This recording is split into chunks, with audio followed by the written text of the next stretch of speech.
Hi friend, হাঁসের কামার দেখে নিশ্চয়ই বুঝতে পেরেছ আজকে তোমাদের সঙ্গে শেয়ার করব সেরা স্বাদের হাঁসের মাংস, আর সেটাও মায়ের হাতের রান্না করা বাটা মশলার অসাধারণ রেসিপি। এই রেসিপিটির জন্য প্রথমেই এখান থেকে একটা হাঁস নিয়ে নিয়েছি। এরপর হাঁসের গলাটা কেটে গরম জলে দিয়ে দিলাম। এতে করে হাঁসের গায়ের পাখনাগুলো নরম হয়ে আসবে, এর ফলে হাঁসটা পরিষ্কার করার সুবিধা হয়। হাঁস পরিষ্কার করতে একটু সময় লাগে, কারণ হাঁসের গায়ে অনেক বেশি লোম থাকে।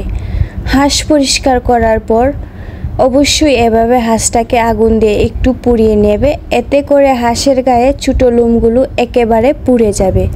আর আমার আজকের রেসিপিটা যদি ভালো লাগে তাহলে একটা লাইক করো, শেয়ার করো, আর এই চ্যানেলে নতুন হলে অবশ্যই একটা সাবস্ক্রাইব করো। মা প্রথমেই হাঁসটাকে খুব সুন্দর করে কেটে জল দিয়ে ধুয়ে পরিষ্কার করে নিয়েছে। আজকের পুরো রান্নাটাই মা করছে, আর আমার মায়ের হাতের তৈরি রেসিপি খুব ভালো লাগে।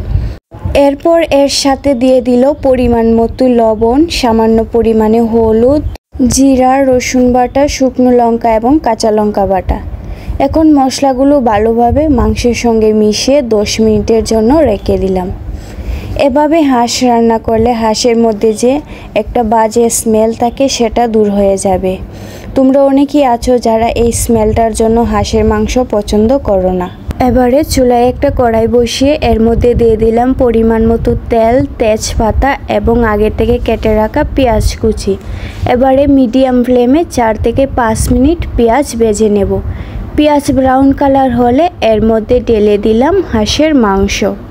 মাংসটা মশলার সঙ্গে ভালোভাবে মিশিয়ে ঢাকনা দিয়ে ডেকে 7 থেকে 8 মিনিট রান্না করব। মিডিয়াম ফ্লেমে ঢাকা দিয়ে ডেকে রান্না করলে মাংসটা তাড়াতাড়ি সিদ্ধ হবে।